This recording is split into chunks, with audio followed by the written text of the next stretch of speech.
This is your Chargers linebacker, Daiyan Henley, and you're tuning in with Chargers Unleashed.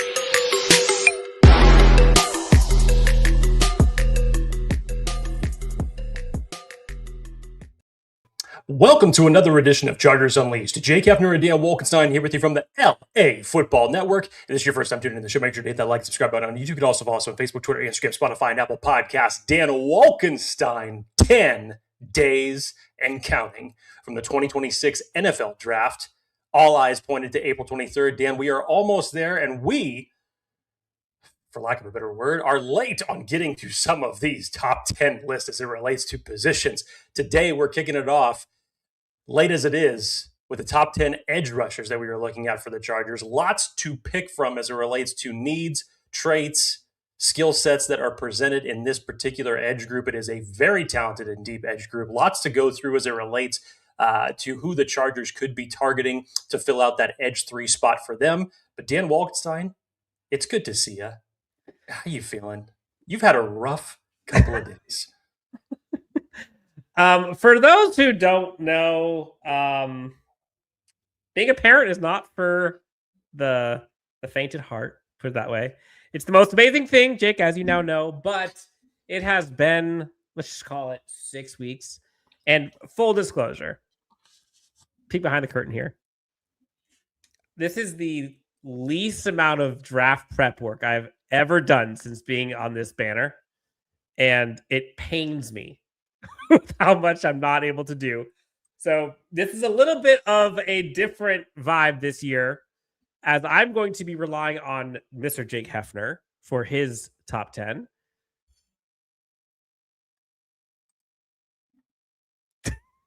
He looks so excited about that. And also, those in the chat, I've looked at a few. But being a father of 2, vacations, sickness, life, it's all been insane for me. I just haven't had time. And I'm just being bluntly honest right now. And so I'm hoping between now and the draft day 1 beginning, when we're at Jake Hefner's residence and getting nourished with libations Obliterated and food, I'm hoping I'll be ready to go by then. Nourished is a G-rated way to put it. Well done. We're here for the kids. Nourished. But Jake, I'm hanging in there. So if I look like I am exhausted and have not gotten sleep in 6 weeks and a little strung out, there's a reason for that. But no one cares about that shit. Jake, how are you doing? And how are we feeling about we're almost that 1 week sound? Almost. Come on, man. We don't need 1 week to be away from that. Dan, fuck it. Drop the chimes. I don't need to wait 7 days for that sound. Drop the chimes. Thank you. Should have been dropping chimes back in November. God damn it. Anyways, Dan, I feel great. I apologize that you haven't been getting much sleep. I, on the other hand, have actually surprisingly really gotten really good sleep over the last 3 days. So I feel pretty good. Been wanting to do this episode. been wanting to do this episode for the last few days. Again, as I mentioned at the top of the intro, we're a little bit late on it, so we're going to try to compound things a little bit as much as we can between now and April 23rd to try to get some of these lists out, because again, we have a lot to get through as it relates to certain player positions. A lot of different ways the Chargers can go as it relates to their strategies that as we have talked about on the mock draft episodes, as far as what they can attack first and second round. But we want to obviously start off with the edge class, because Dan, this is one that's going to be of a high priority, either at 22 or 55, or if the Chargers are trading back from 22 out of the first round, if they're trading back from 55, there's literally a plethora of ways that you can look at doing this, but they should be spending premium draft capital, whether it's with 5 picks or more, on edge rushers. We know this. Who's going to round out that group as it relates to Thule and Mack? Who's going to be the heir apparent? Who's going to work with them in the short term and the long term? Lots of things to consider as it relates to who the Chargers are going to target for an edge rusher in this one. But as it relates to this particular list, this is going to centralize, again, it's a deep class, but this is going to centralize around guys that are probably going off the boards in round 1 and 2. A lot of honorable mentions, obviously, you could say. Anybody who would like to put their honorable mentions for anybody that we don't end up talking about in the top 10, please let me know, because again, the Chargers could cut this a million different ways as far as how they want to attack it, specifically as it relates to this particular position. Other positions like guard, you know that they're going to have to spend early on that if you're really looking to spend to get that left guard position shelled up. If you wait too long on that, we've talked about that with Trevor Sikkema. Dan and I have talked about that ourselves. It would be a long day and a long draft weekend if the Chargers waited too long and missed out on a number of opportunities for guard. But edge rushers, Dan, this is one that I'm excited to get into. Yeah, and before we do that, though, I don't know if folks saw it, but the comment here, I gotta just read this because it's a perfect segue. Jake, are you ready? Someone who obviously watches the show. Yep. Jeebus M16. He's finally here in time for the live show. Let's do it. Jake, I'll just read it from him. It's time to pay the bills, Jake. Let's talk about our friends. Chargers Unleashed today is being presented by FanDuel. The betting does not stop for the NFL, even in the offseason, and FanDuel gives you the capability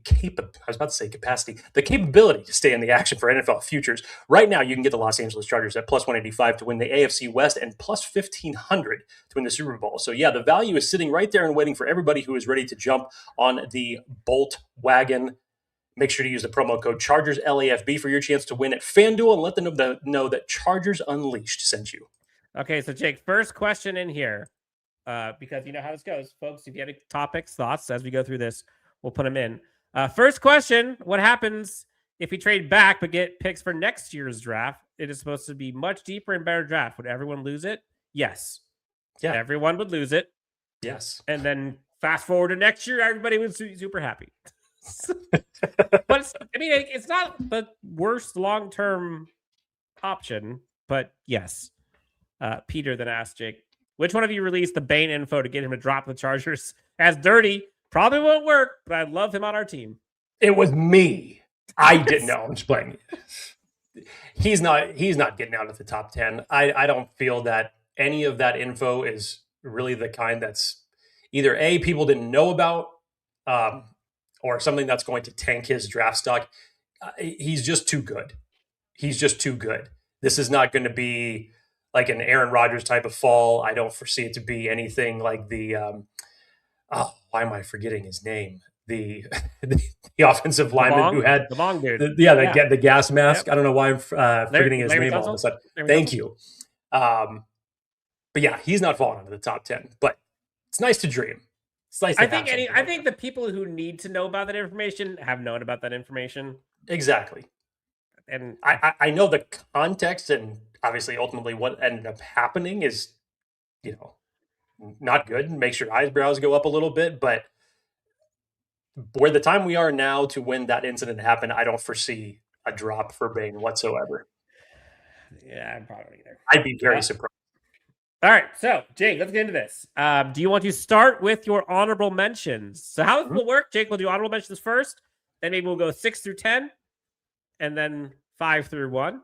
I'll sprinkle in some of my thoughts as we go through. But as we go through, folks in chat, let us know what you think.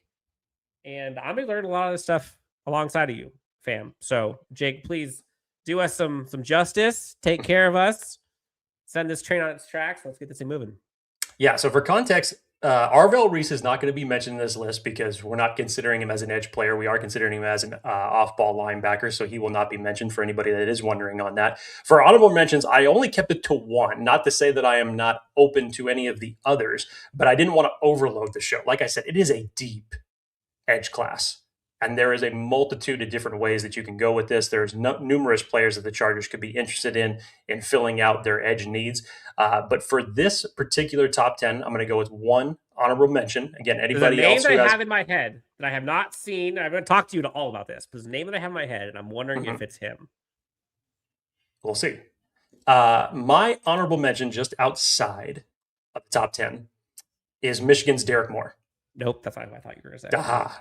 Wow. Okay, so you're higher on the next guy than I thought. All right. Yep. Derek Moore had a solid season for the Wolverines in 25.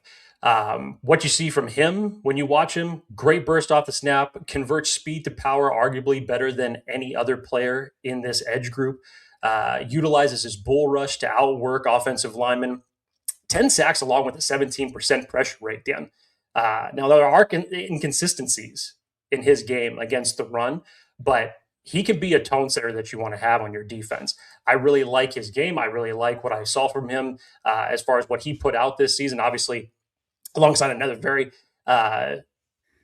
the Tasmanian Devil, as they have come to call him on Twitter, as the other edge rusher over there at Michigan. But I really like what I've seen from Derek Moore, honestly. I think if you were to bring him in as a possibility, obviously because of the Michigan familiarity with Jim Harbaugh, he was there when he was present on the team. But to have him start off essentially as your edge 3 in a rotation with Tooley and Mack, I think you could bet on him as a guy who can win in a multitude of different areas, develop the same way that Tooley did when he was the edge 3 behind Joey Bosa and Khalil Mack. So honorable mention for me is Derek Moore. I think I'm higher on Derek Moore than a number of other people are, but that's what I like to see. Again, like I said, anybody else as far as honorable mentions that are not mentioned here in the top 10, by all means, drop it and we'll do our best to talk about them. Yeah, I mean, you mentioned the production was there, right? 11 sacks, 9 hits, 21 hurries. I mean, his pass rush win rate was ridiculous. I think he had a almost 19.8 pass rush win rate. And then on true pass set, his pass rush grade was a 93.9, which is absolutely insane. The issue I kind of have is he's a little small. I mean, comparatively to you and I know, but compared to like the monsters in the NFL, 6'3", kind of a different size. So he probably would be having to win more with IQ and quickness and the Tasmanian Devil type tenacity rather than just sheer power or sheer finesse. But I mean, if there's anybody that wants a Michigan dude, or at least wants to talk about a Michigan dude, we know it's Jim Harbaugh. Yes. Again, as a well-rounded rookie in this edge class, I think he's kind of like the jack of all trades where he's like a master of none, but it's things that he can develop better in his game. But where he's at right now, there's a lot of upside to say like, okay, yes, you like what you see from him in pass rush and his production. You've seen some of the wins that he's been able to get when he is able to stack and shed against the run and get after the ball carrier in the backfield. But there's a hell of a lot more that he can build on. So you bet on that, obviously. But as a potential edge 3, honorable mention just outside of the top 10, that's Derek Moore. Okay, so let's go 6 through 10. List off your 6 through 10, and then we can start from 10 through 6. 10 through 6. That's what I meant. And then say the names, then we'll kind of go through each one. Okay, so 10 through 6. Coming to number 10. I'm nervous. Is R. Mason Thomas. Number 9. Gabe Akis. Whoa. Number 8, Zion Young. 7, Malachi Lawrence, and 6, Keldrick Falk. Rip that up, Lawrence, tear it up, whatever you want to do with the 6 through 10. By all means, let me have it. Okay, so Keldrick Falk at 6. Okay, interesting. And then where'd you have Malachi Lawrence? I have Malachi Lawrence at 7. 7. Okay. Interesting. Okay, let's start with your 10. I will admit, from 7 to 10, there were plenty of times where I moved and rearranged these 4 players in whatever order you want, just because it really took a long time to figure out the final order for them. So when I was going through, I will say, when I was going through like the guys, there were a few that I started where I'm like, I'm not even going to look at them.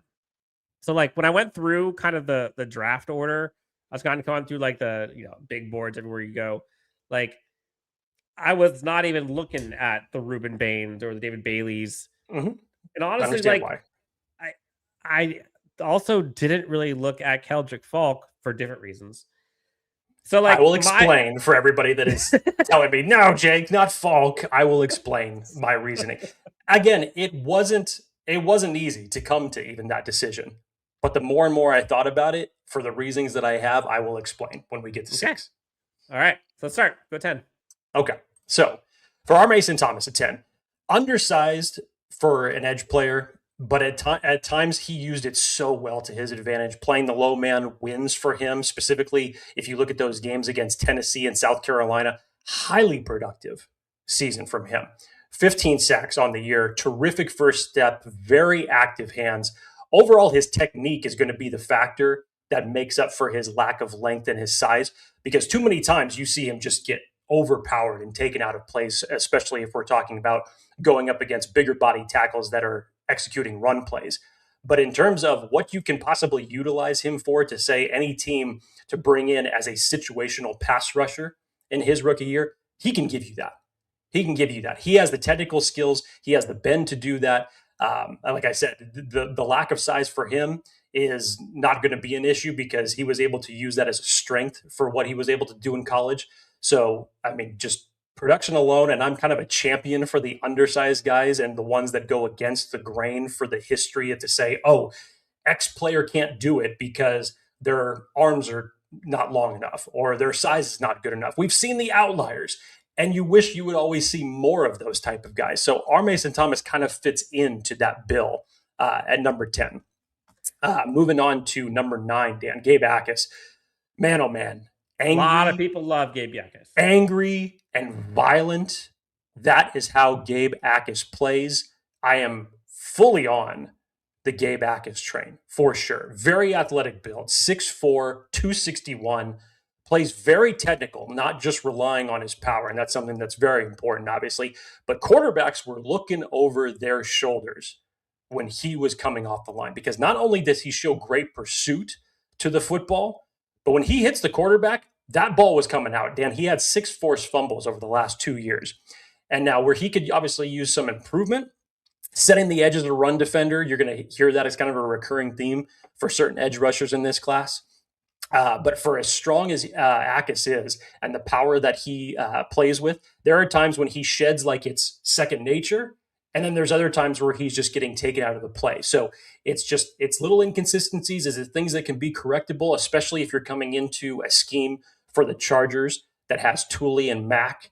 And again, if you just bring him, if you were to say, okay, Gabe Jacas is going to be edge 3, that's ideal.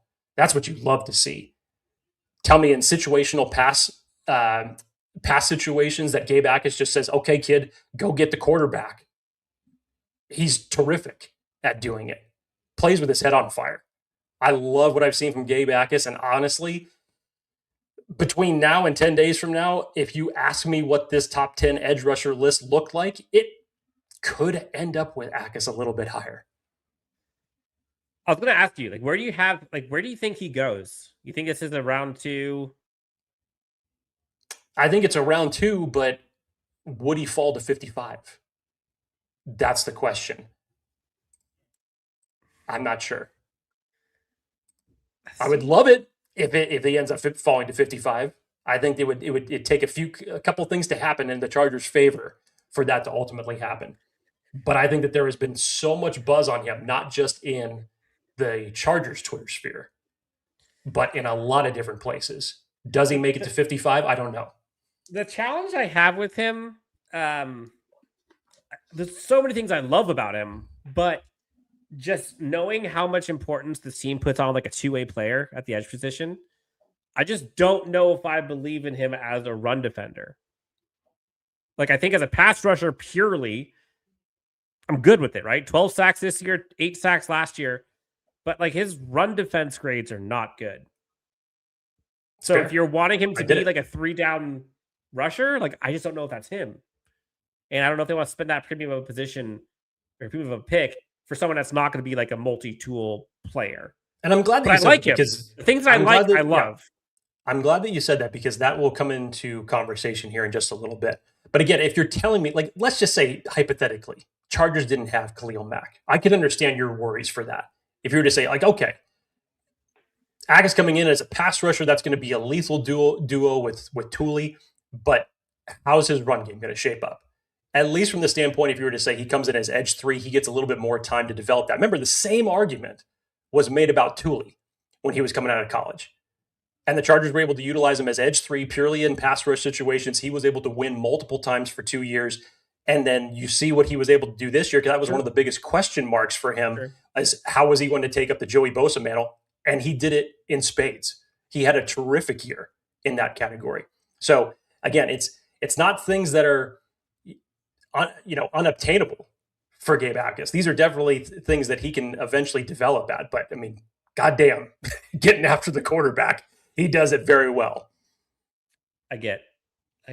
So some names that you have said, or some names you have not said, I am shocked, and I'm curious if they're not going to get in your top 10. But let's get to number 8.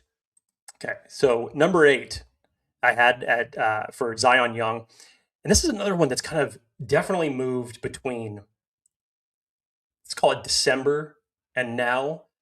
I had to go back and rewatch his film a lot more. But in terms of combination, size, speed, he's one of the best built edge defenders in this class. 6'6", 267, terrific strength to the position, as one of the best run defenders in the class. Ding, Plays ding, ding, physical, yes. Plays physical, point of attack, shows great pursuit and effort to get to the football. Now, he's eventually, kind of like the opposite of Akis, he's eventually going to need to develop more of a pass rush repertoire at the next level. He puts so much reliability into his power, and to his credit, he wins. He does. But his ability to set the edge along with his power and tenacity is going to bring a huge value to a defense. I think with time, when you look at certain players like that who could at least set the edge in the against the run, you're banking on that athleticism to eventually win out. You're banking on that technique to eventually come around as a pass rusher. So that's where I have Zion Young here. I think he's terrific in terms of setting the edge. And if you were to tell me in a similar conversation, if the Chargers didn't have Khalil Mack right now, I was just going to say that. like, here we go. Like, here's someone who could set the edge. Tuli's going to be really your primary pass rusher. You're going to have to still kind of get some pass rush juice from elsewhere. But in terms of someone who could come in and set the edge immediately, this is Zion Young. Yep. So this is exactly when I was going through and watching, when I got to him, he reminded me so much of the Khalil Mack play style, where he's just like chiseled. The guy just looks like he cannot get pushed around by anybody. He wins in both pass rush and run stopping downs. And his grades are off the charts when it comes to run defense, along with the production he has as a pass rusher. 32 hurries, 17 hits, 8 sacks this year, an 85 overall grade. But look at this. Run defense grade 86.6, pass rush grade 82.7, run stop rate 9.3%. All of those things are up in the upper echelon. And so I see him as like a high motor guy. I see him as like a high IQ guy. I see him as kind of like the guy that's just doing the right thing at the right time, and someone that looks to be dependable. That's the way when I watched him play, I'm like, he is doing things like Khalil Mack would. I'm not saying he's as good as Khalil Mack, but that's the archetype. That's the style of play where it just seems controlled. It seems like he's keeps his feet under him and does the right play. Yeah, I agree with all that, Dan. Number 7, popular one that has come to the Chargers conversation over the last several weeks, Malachi Lawrence. Quarterbacks made sure that they knew where Malachi Lawrence was when they were coming up to snap the ball. 32 pressures, 7 sacks in this past season. Dan, I call him the pursuit of happiness. That's my quote for him. Attaboy. Because he's just relentless in chasing down the QB. And you could see it in the results and how he closes to the football, chasing quarterbacks to the sideline. He uses his length and his power so well to stack linemen and get after the ball carry. Now, even at 6'4", definitely has your prototypical size there, but leaner frame, 251 for how he comes off. So there are times where he can get overpowered, but he plays with pressure, finds a way to win with both power and technique. Again, it's kind of going to be a little bit in that Akis type of universe. In terms of a pass rusher, you love what you see from Malachi Lawrence. But in terms of eventuality, if this is the heir apparent to Khalil Mack, you're going to need someone else that's going to be really able to consistently stack and shed against the run. That's a trait that you're going to hope, obviously, improves for him at the next level. But Malachi Lawrence, man. Who do you Head on see him fire. who do you see him playing like? Like, what's his style? I see him kind of in the same mold as if you were to say, like, for this upcoming season, this is a perfect Odafe Owe replacement. Absolutely. Again, same thing with Akis, because if you're telling him to just get after the quarterback, they're going to be able to do that in spades. So I wouldn't necessarily say one-to-one comparison, but if you're saying give these guys a simple responsibility as a situational pass rusher, 3rd and long, go get after the quarterback, Akis and Lawrence fit that bill. Interesting. Okay. I like Malachi Lawrence, actually. I mean, to your point earlier at the top of this, right? Like, I think this edge class is so deep, and I'm hoping the Chargers take advantage of it. Unlike the year when the center class was very deep and they did nothing with it. And then you see what happens a year later when that center class isn't as deep and then there's not really much to show for it. I think Malachi Lawrence is good, man. I mean, it's hard to not like Malachi Lawrence, honestly. You might be higher on him than me, but he does have kind of like a mean streak that I think people would love, which I understand. But maybe I haven't watched enough of them, if I'm being honest. Okay. The most criticized thus far of the selections, 6 through 10. Keldrick Falk lands at number 6. And I will explain why, but let's just talk about it just for a second. Massive size for the position, Dan. 6'6", 274 for Keldrick Falk. Great power, active hands, gets past his blockers. Next to Zion Young, he's arguably the best run defender in this class. And he's going to be one of the younger prospects in this draft. For as many as we want to talk about for age, some that we haven't gotten the chance to speak with, Malachi Lawrence is coming in as a little bit of an older prospect. There's another one, obviously, I haven't spoken with that I'm very, very high on. But he's only going to be 20 years old, Dan. And there's a lot that that teams are going to bet on to try to develop. But you wish that you would have seen more finishes from him this past season because his production dipped between this year and last year. Last year, it was 45 tackles, 7 sacks in 2024 to 29 tackles and 2 sacks in 2025. But there were so many plays where he was constantly around the football, but he wasn't able to finish in time. So you're hoping that the athleticism is eventually going to come up to match the technical traits. Again, against the run and setting the edge is Keldrick Falk's bread and butter as it stands right now. I know as it relates to what people see when they watch his tape, especially this year, or what the box score says, doesn't really entice you as a pass rusher for setting the edge. But again, if the Chargers didn't have Khalil Mack, and you're not expected to have Khalil Mack after this season, setting the edge in the way that Keldrick Falk does it ain't a bad thing. And again, you're betting on his age and his potential to eventually grow into those other pass rush traits that you want for this team. Now, when everybody talks about this list, am I suggesting that Keldrick Falk is the selection at 22? No, I am not. No, I am not. Let me just get that straight right there. None of these selections that I am putting out there, at least from the 6 through 10, are ones that I would consider the Chargers selecting at 22. Trade down, end of first round, out of the first round, early second round, you've got my attention. But not at 22 for 6 through 10 for any of these prospects. But I'll tell you what, any one of them would bring a number of traits to this team. Sure. No argument there from me. You know, I get why people would be high on him in terms of just like traits and potential, but I also see why people are low because of just like, show me what you got and show me what you've done lately. And it hasn't been much in terms of production. So 6 through 10 are a little interesting. I will say either you're going to be incredibly high on some of these people, or there are some guys that I probably would have in my top 10 that seemingly are not in yours. So can I ask I put a couple names in here? Can you tell me what your thoughts are on them? Mm-hmm. So, Mikhail Kamara, where was he on yours at Indiana? Not in the top 10. Probably not even if we were to extend this to top 15, probably not there either. Really? Yeah. Okay, so this is kind of my guy. I kind of like Mikhail Kamara. He had kind of that tweener feel, like 262, 260, but like he's thick. And he just seems like that like grown man strength and has that versatility that could totally see Chris O'Leary and company love. The more I watch, the more I kind of see how much he could do for this team. And I feel like that's a value selection. Karrion Crawford, was he ever on your list? He would have been in the top 15 if this was extended that far. I liked him too. Yeah, I thought he had a good first step. Great in pursuit. Loved his size, 6'4", 250. And I also like kind of his inside outside. He could do like the Euro step thing.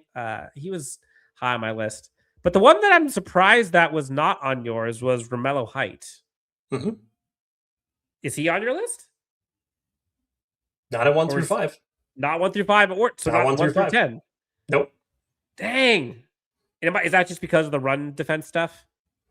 It's not just because of that. I think I just like there's another player that you're going to hear me talk about when it talks about comparisons to playing against, one of the elites. So if everybody knows, Romello Height played across David Bailey. I think that there's another player here that played across from another top edge player Fair. that is just able to succeed a hell of a lot better. And then when we're just going through this and talking about the general traits for the Chargers, again, Romello Height, I could totally understand a world where the Chargers would select him, but where the premium stock needs to be put to replace Odafe Oweh, to build up this edge room, again, not just for the short term, but for the long term as well. If we were in a situation to where Khalil Mack was going to be playing for another 5 years, you could sell me on the idea of waiting on an edge player, Romello Height, between end of round 3, whatever it is for him that he's ended up going to be landing. I understand a case for that. But from the standpoint that you literally have one more year with Khalil Mack, and that it's going to be who is going to be that next person across from Tua. If you're purely looking for a Khalil Mack replacement, he's not it. He's not that style. Right. I think if he can, I don't know, I guess maybe bulk up a bit, great. But like some of these numbers he had were insane. 42 hurries last year, 11 hits, 9 sacks. And if you're going to go for a guy that doesn't have great run stuffing numbers, the guy better be elite in the other stuff. And 92.6 pass rush grade, 91.2 from a true pass set, and then a 21.8 pass rush win rate. Now, though, you have to be that good for a 65.6 run defense grade, but I think he has those traits to be a very, very good edge defender, purely from a pass rushing perspective. I'm just surprised that you didn't have him in the honorable mention section.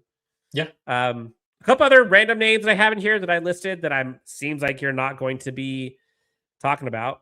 Nadame Tucker from Washington. That is a popular. That's a popular name among Chargers fans, especially ever since Chris O'Leary became the new defensive coordinator for the Chargers, because the Central Michigan connections are obviously surely there. 2.5 sacks. A great production for him. It just shows what Chris O'Leary was able to do with that defense in a single season. Pretty damn impressive. Again, I go back to, would you bank on Nadeem Tucker long-term for what you want out of him? Again, I wouldn't mind Nadeem Tucker on this team. I'm rooting to actually see a situation like that. But if we're weighing this against everybody else that I've talked about in the top 10, or in certain cases the top 15, can you afford to wait that long for what you need for the long term? Fair. Last one on my list. I'm surprised. This is probably the one that I'm most surprised to hear about. The Tennessee kid, Joshua Josephs. I thought he was super well-rounded. I thought he was great in both pass rush and run stopping. I think he's a 2-3 down defender for sure. 21.3% pass rush win rate. Also had a 77.0 run defense grade with 8.2 run stop rate. All of those are in the very, very good to great. 91.3 grade in true pass sets. The guy was elite and he played great. He played better in 2024 than 2025. So he has a consistency. So in terms of like the volume of production, I feel like he's higher on their list than maybe ours. That was probably the name that I was most surprised you didn't have on your top 10. Yeah, no, he wouldn't have been on the top 15 either. So what did you not like? What did I mean, it's not from the standpoint to say that I didn't like things about Joe. They're just other players that you feel as far as what the team needs. Again, you go off of fit and situations, but for the Chargers, what you need is premium traits for an edge rusher. Again, this isn't a Kyle Kennard scenario where you're just trying to fill out the back end of your edge room. This is something completely different now. This is who can learn for a year behind Khalil Mack in that edge room and then take the reins over in 2027 and become a formidable pair with Tuli and have that edge rushing duo be your future. Okay. All right. 5 through 1. This is where it gets good. I think everybody can already predict in no certain order who the top 2 are going to be. I was gonna say, how many of these guys are realistically going to be there for the Chargers at 22? Realistically, you're probably looking at 7, maybe. And of the top 5, what? Maybe 5. Maybe 5 if I was to really shorten it. But in terms of I'm saying 22. How many 22, of the top 5 lists will be there? Probably half of it. Is there certain things that could happen for certain guys that I love on this list to possibly drop to 22? That would be, again, other dream scenarios. Sure. So is this a little bit of the top 10 for the Chargers, top 10 overall? A little bit of mixture of both. But yeah, I'd probably say half of this list is what you can realistically expect for the Chargers to be when the board gets to them at 22. Okay, so 5 through 1. Let's hear it. Okay. Number 5. Again, like I said, I'm a champion for the undersized guys. Cassius Howell, and I'll explain why. Number 4, TJ Parker, very popular pick for the Chargers at 22. You've seen the amount of mock drafts that he has been in and mocked to the Chargers at that pick. Number 3 is Akeem Mesidor. Just wait. On him since the jump. Just wait. Number 2, Ruben Bain. Number 1, David Bailey. Obviously, Bailey and Bain don't have any shot to get to the Chargers, but if we're just talking about the best edge rushers in this class, that's a given that both of those are at the top of the list. Okay, so 3 guys in your top 5 are realistically going to be there at 22. Most likely. Mesidor might not be. We don't know. Right. Cassius Howell might not be. We don't know. But, there's a chance. Right? Those first 2, there's not a chance. It's not even worth. As weird as it sounds, a part of me doesn't even want to look and talk about those guys because, you know they're not going to be there. I mean, if you want to, go for it. Yeah. But to me, it's the Mesidor, the Howell, and the Parker. Those are the 3 that, all right, we got to zoom in. So Cassius Howell, undersized, yes, totally get it. Explosion and pursuit is how he plays the game. Like I said, undersized as that may be, his production and traits are going to make his measurements the exception to the rule at that position. 11.5 sacks, 14 tackles for a loss. He is so explosive, Dan, and just a relentless motor as a pass rusher. There's definitely, now, this is where the criticism has come into play, and you've seen his stock where you could say maybe a month ago was in the teens. Some people have dropped it to the mid-20s now. But in terms of where he's obviously going to have a hurdle is the inconsistencies against the run that you are going to hope, even for someone in his size, that are going to be able to develop and improve over time. His explosiveness probably is going to land him in the ideal situational pass rush scenario. So if you were to tell me that for this season coming up, that the Chargers are going to have a trio of Tuli, Mack, and Howell, opposing quarterbacks, that sounds fun. Better look the hell out. I'm just saying. But that is for this year. And that's kind of where everything beyond 2026 comes into question. To say, okay, well, when Cassius eventually comes into that full-time role, how is he going to do? But again, his explosiveness is probably going to land him in an ideal situational pass rush scenario the same way that Tuli was when he started off as a rookie. And you're betting that not only can he overcome those measurement criticisms, but that he is going to be able to be more technical at the next level to succeed. Yes, there's some criticisms about that, but like I said, I'm a champion for the undersized scenarios, especially at edge. Cornerback, I always feel this way as well. That's where the size be damned labels comes in. But I just really enjoy what I've seen from Cassius Howell. Not perfect, but in terms of getting after the quarterback, pursuit, and a motor that does not stop, shit, yeah. I love it. I tried to talk myself out of actually coming up with a case to drop Cassius Howell lower in this list, and I just couldn't bring myself to do it.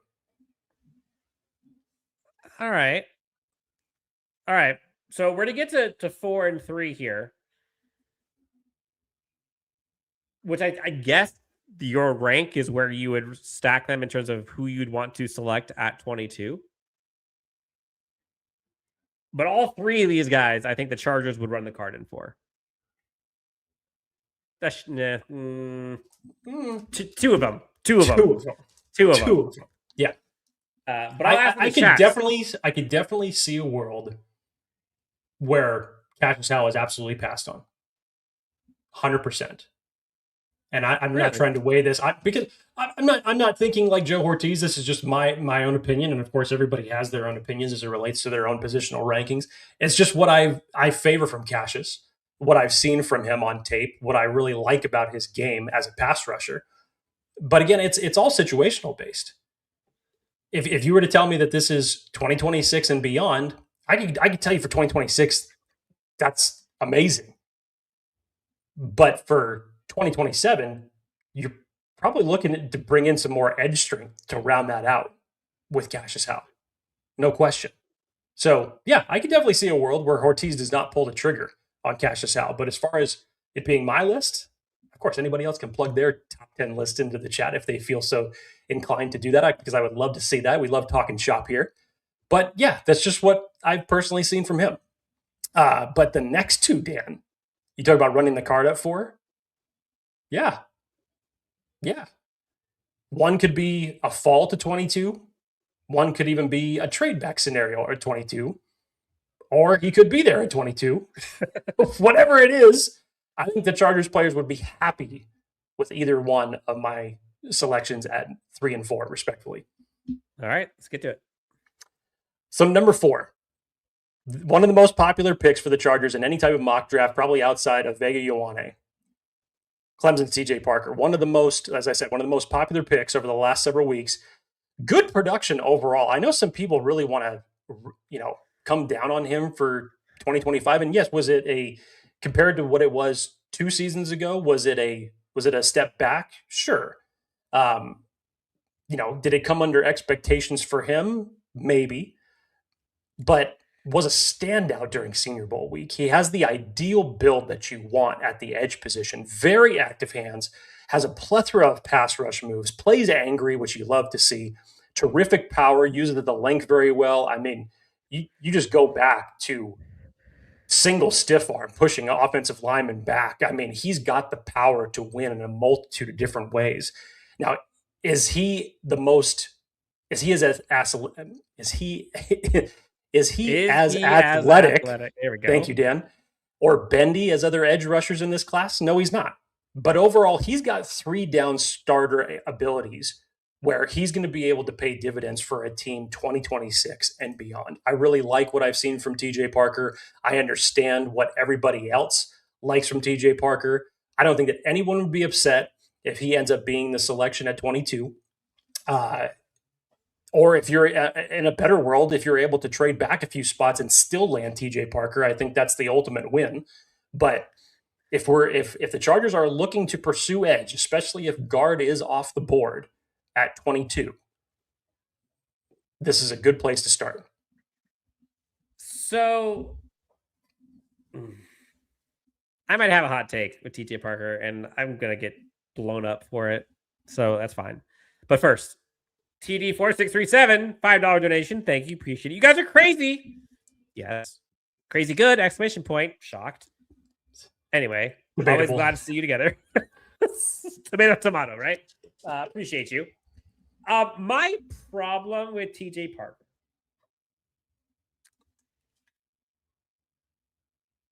You mentioned this phrase a little earlier, and that's kind of how I feel about him, with like the jack of all trades, ace of none type. Like, he seems like he's pretty good at a lot of things, but I don't know if he's elite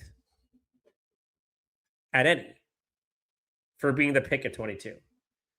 And for me, like that's what I look for in a first round pick, where it's like that guy's got to have something that is dominant. It could be a single trait, right? But like I don't know where that elite trait is for him. He has the like does everything pretty good vibe, which I think bodes really well in college, obviously. But that's hard to do against all of the grown men in the NFL. So push back if you want, but like, I don't know where the elite trait is for TJ Parker. And I apologize for Chargers fans who are going to hate me for this. Like tell me I'm wrong. That was when I watched, I was like, ah. He seemed like a guy that would be a great, I'm not gonna say a backup, but like a rotational, like depth edge player. 55, love it. Oh, he ain't dropping 55. I know, but I'm just saying. But yeah, I guess then my question would be, what would be the difference between taking TJ Parker at 22 and taking him, say, at 26 or 30? I wouldn't do either. You wouldn't do either. I wouldn't do 26. Now you got me making a head tilt to you. I know, and again, like that might be a personal preference thing. But tell me, like, where is the elite? Like, in context, for the Chargers at 22, given their needs, that doesn't seem like the archetype that they would go out and draft at 22 this year. That over like a guard. I'm not saying they would draft a guard either, but like over a guard or some of the other tackles, or other edge rushers that are there. I don't know. I don't know if he's ready at 22 to be there at 2026 and ready to go at it. Like, do you see 6-7 sacks to him this year? So you sound like you're ready to take Chase Besantis at 22 before TJ Parker at 22. Yeah, I would. Knowing what the Chargers' needs are, what has been their Achilles heel, yes. Again, I'm not saying Chase Besantis is a better draft prospect than him, but if I'm Joe Ortiz and you gave me those two options, that's what I would choose. Okay. That's just me. Blame me for it. I'm fine with that. Go ahead, Jake. Next one. Dan, number 3, honestly, my favorite edge rusher in the class. This is your guy. Old man don't mean shit. 25 years old don't mean shit, in my opinion, as it relates to Akeem Mesidor. I resonate. I'll be 41 on draft weekend, for crying out loud. So I can ride with Akeem Mesidor for this one. He may get dinged for his age as much as people want to try to knock his stock for that and previous injuries that he's had going back a few years ago that he came back and recovered from. Kind of in the same argument that I was saying earlier, Dan, when you were talking about Romello Height. Like, okay, Romello Height was playing next to David Bailey. Look at the production. Well, even playing alongside Ruben Payne, Akeem Mesidor was just an absolute monster. Discipline and tenacity. He tips the scales at every rate. Yeah. Discipline and tenacity as a pass rusher. Very athletic, great instincts, versatile to become a staple across from Tuli. Again, where you can put him along the defensive line as a weapon that Chris O'Leary would love to play with, much in the same way that Jesse Minter would do, and kicking certain edges on the inside. Did that a lot with Bosa and Mack when you had Tuli, trying to get 3 edge rushers on the field at the exact same time. But this would be an ideal replacement for Odafe Oweh, both in the short term and the long term. And honestly, I'll understand what everybody wants to say about 25 years old. That's not what you're going to say. He's never going to see a second contract. Honestly, who cares? Who cares? This is the window right now when you have Jim Harbaugh as your head coach, when you have this kind of staff that's been built up, basically cut from the roots down 2 years ago and built up from the studs, and who you have on defense right now. If you were to tell me that for the next 5 years you're going to have Tuli and Akeem Mesidor as your pass rushers, you'll have Tuli for another contract. Fine. Fine. Again, as Trevor Sikkema said, there are certain scenarios where Akeem Mesidor is not the player for them.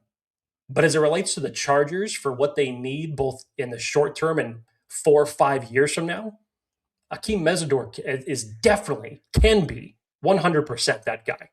So I do think age is somewhat of a factor when, like, for example, if a guy wasn't elite at certain things and he was also 25, like, well, like, it's kind of late. I don't know if he's going to bloom anymore.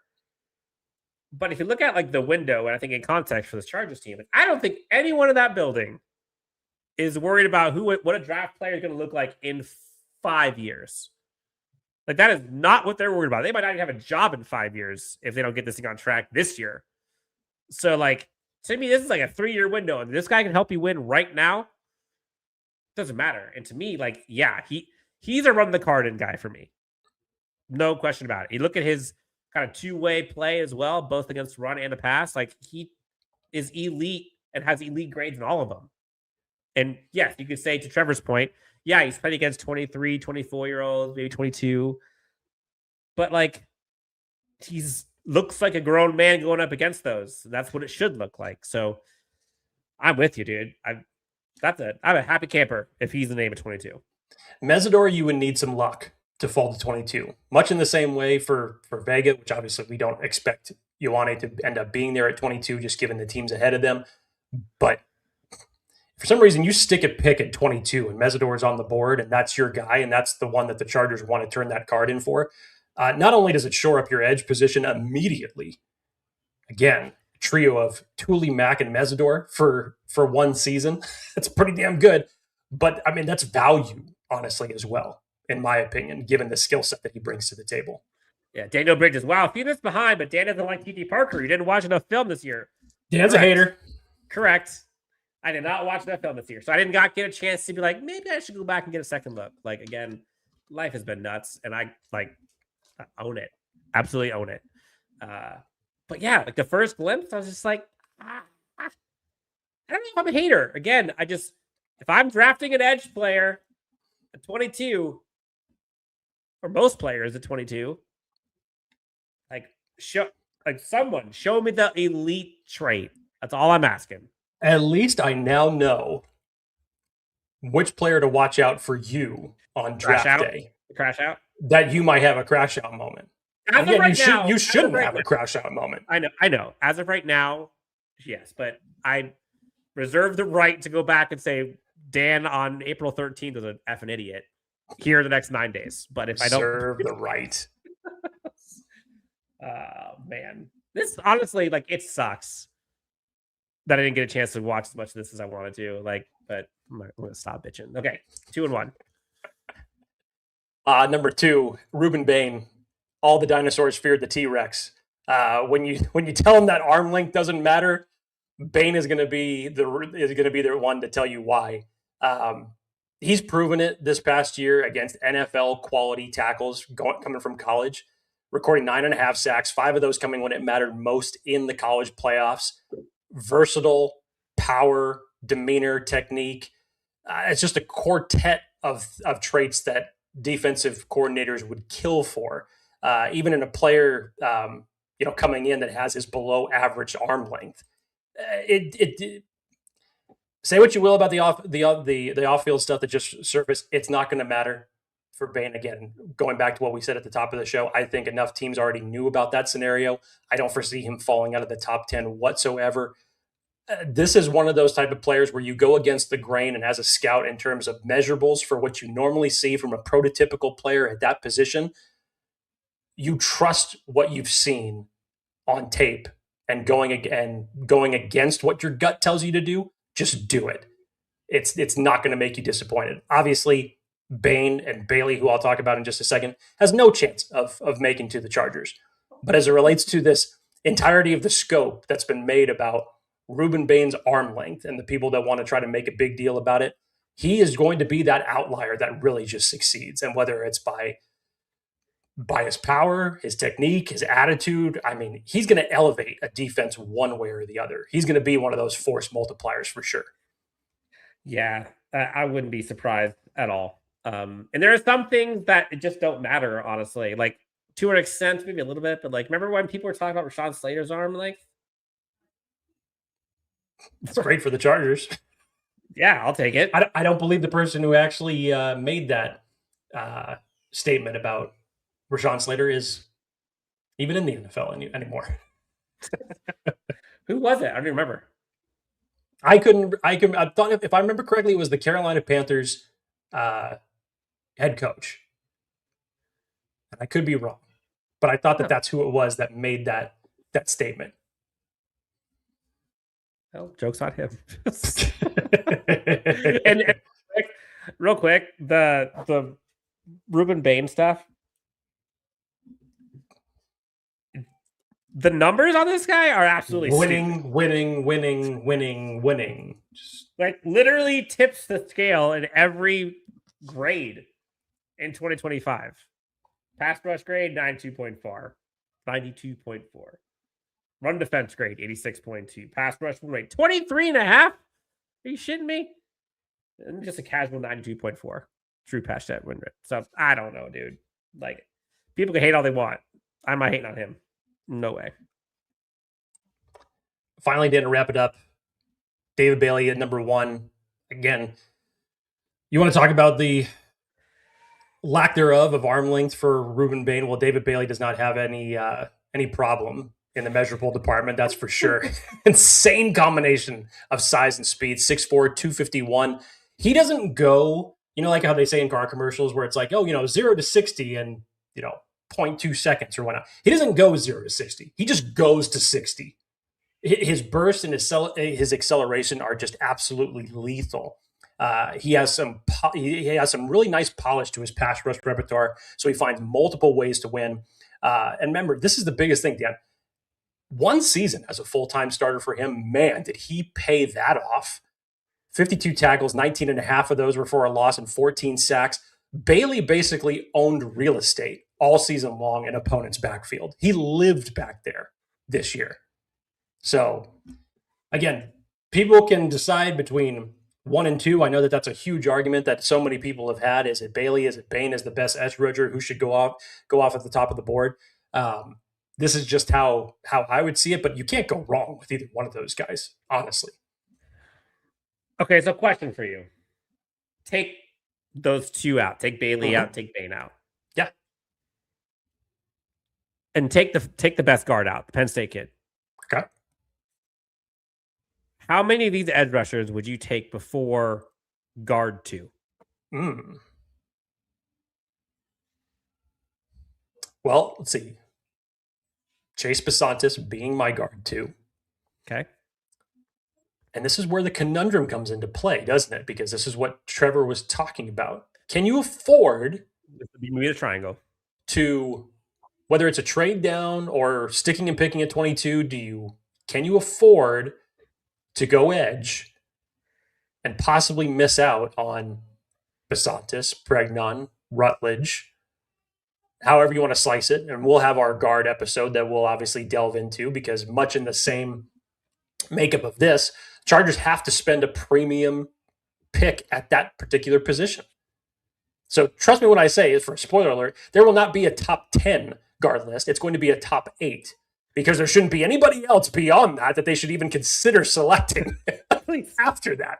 They have to be selecting either at 22 or 55 or in a trade down scenario to fill out that role. But back to your question, Dan, I'd probably say you have 2 that I would select. Mesidor and Parker? It's Mesidor and Parker that I would probably say. Mesidor for sure, just because I love the value and I think of what he brings to the table immediately in terms of that, what you're getting in terms of premium traits for an edge rusher. And again, to pair him with Tooley and Mack for a season, and then to have that beyond, to have Tooley and Mesidor be your pairing of the future, that's money to me. And it's value, because to be honest, Mesidor shouldn't reach 22. He should be gone in the teens for sure. So it's value and it's skill set to me as far as what I would say for that selection. So then, I mean, edge is a position that usually goes premium. So like, let's say Mesidor and Parker aren't there, along with the guys ahead of them. Like, are you still wanting an edge then? Do you think, or would you reach for Besantis? I'm not saying the Chargers. I'm asking you. Like, would you do it? Would you go Besantis, or would you? I mean, again, I'm take away the trade down, trade ups thing. I'm just saying, like, if you're sticking, would you do the guard thing just to make sure it's done, Or would you like just do the BPA thing? Maybe there's a corner or safety or I might honestly switch it to a BPA. It was because I one of the tackles that understand could play guard, maybe. I understand the argument, because in the big picture of things, hypothetically in a world, if you were to take Chase Besantis at 22, some people would consider that a reach. Now, would you have your left guard scenario figured out and be happy about it? Yeah, sure. But in terms of how you'd work the board, and we know that the Chargers do like to do the BPA scenario as it relates to their draft strategy, I could see them possibly going in like the wild card direction.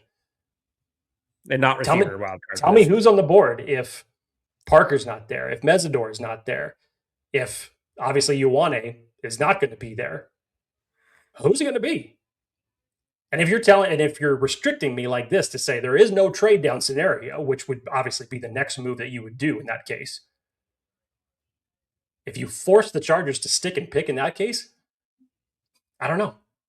So that's tough. Like, would you take the safety, the Toledo safety? No, I wouldn't even go there, to be honest. I know that that's been a pick that a lot of people have done the mock drafts for Manuel McNeill-Warren, but I wouldn't do that. No. Would you do maybe Caden Proctor? No. Because that's a flex kind of position. No. Tackling Again, guard? I know Jordan Reed was high on him. I'm not. If you were telling me if Spencer Fano fell to 22, which he will not do, then you kind of got my attention as far as, another alternative player for sure. But again, you'd have to tell me who's on the board. Forcing me to pick at 22, because I'm going to tell you I'm going to trade back out of that every single damn time, and you can't convince me otherwise. But if you're actually forcing my hand, it'd be interesting to see who's left on the board, because there's certain players there that people have talked about over the last months, weeks, that now maybe the value isn't quite there either. So it would be looked at as another reach. So it'll be interesting, Dan. It'll be interesting. I don't think, again, this is my opinion, and I've been pounding the table for this for the last decade. There is no better opportunity. And I know that I have said this sentence before. I believe I said it when the Chargers had the third pick overall. There is no better opportunity than right now than the Chargers to trade back this season. No, but see, we asked Trevor this question, and you're starting to hear rumblings of this, of like, who's going to trade up? That's the problem. Yes, they should trade down. Yeah, you obviously need to find a partner. I'm talking about the cats that are elite that people trade up for. That's what I'm getting at. I'm simply talking about the will to trade out of your selection. So you would take less premium than maybe other years? Like, Joe Ortiz better have a team of people that are just dialing the phones. And whoever they get first better hand the phone to Joe Ortiz. And that should be their job for the better part of 8 minutes when they're on the clock first. Okay, last question. Then on the trade back stuff. What is the minimum that you're saying yes to? So, like, let's say I'm looking at the board. Let's say San Francisco, who needs one of those guards, or who wants an edge, or Miami wants to come up and get a receiver. Who knows? Mm-hmm. Mm-hmm. So, end of the first round, what would they have to give you to say yes? Like, would you need to have another day 2 pick this year? Would you do something for next year?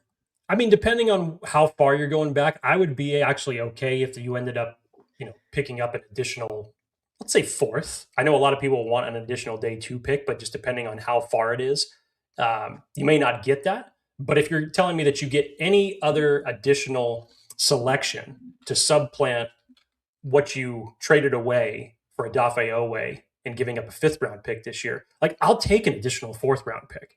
That gives you some flexibility for other positions. Pick spot for 1 and a 4th to go back like 8 spots or whatever. I mean, you probably in that scenario would get a little bit more. Like, Dan, I'm telling you, I actually wouldn't be shocked And I wouldn't even care if the Chargers ended up trading out of the first and early second, because in the scenario that we're all expecting them to do, Great. in The terms things of that they want, that's when they do it. Yes, in terms of getting a guard and an edge with your first 2 picks, no matter where they end up starting, that might actually be your ideal scenario for that to happen. Truly, I would love to have the Miami pick at 30 and have that be a trade down scenario. I think you could get some pretty good value for that, to be honest. And the Dolphins have a shit ton of draft picks this year, so you can make a case for picks in terms of what you get in return. But honestly, I don't care if it's You just want something. I don't care if it's 4 selections back. I don't care if it's 8 selections back, and I don't care if you trade out of the first round. To be perfectly honest with you, You just want a round 4 pick or higher. well, absolutely, you shouldn't be trading out of the first round for anything less. That's awesome. So, but I'm saying you would answer anyone's call. So if someone, hey, you can trade back 6 spots, we'll give you our 5th round pick. I'll give you 2027 4th. Mm-hmm. Are you doing it? Again, you don't think you would? Like I said, these are always the scenarios that Dan loves to just. No, but I'm trying. Right I'm gauging. Listen, we never trade back. Well, yeah. What if someone just said, like, "Hey, I'll trade you 2027 4th round pick, and we'll pick swap to go down 5 spots." Are you doing it? Yeah, like I said, I don't care. If you're telling me that it subplants and gets me 1 extra pick to give a little bit of flexibility to do what I need to do, absolutely. And just to make sure for everybody knows, this is the first year. Yes. Remember this. It's no longer 10 minutes. This is the first year. Moving 8. That everything is moving to 8. NFL still wants the draft to go a little bit faster. So it's going to be more. It's going to be 8 minutes per pick in round 1, 7 minutes per pick in round 2, 5 minutes per pick for rounds 3 through 6, and 4 for round 7.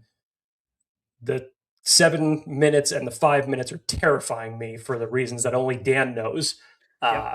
For days 2 and 3. Can't wait for that one. But yes, this is the first year that they have implemented the 8-minute rule for the NFL draft.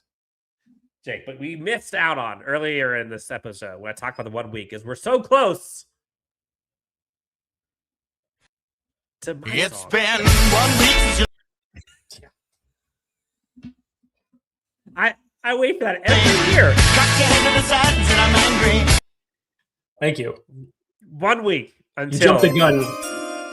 No, not 1 week until. We're already there, Dan. Should have been dropping the chimes back in November, like I said.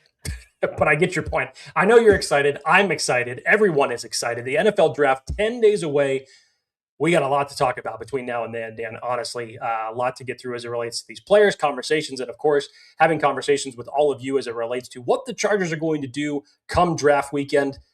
All I know is that everybody better clear their schedule, plant their ass on the couch, and have some nice refreshments, because I know everybody's going to be glued to see, hopefully, more than 5 picks that the Chargers end up utilizing come draft weekend.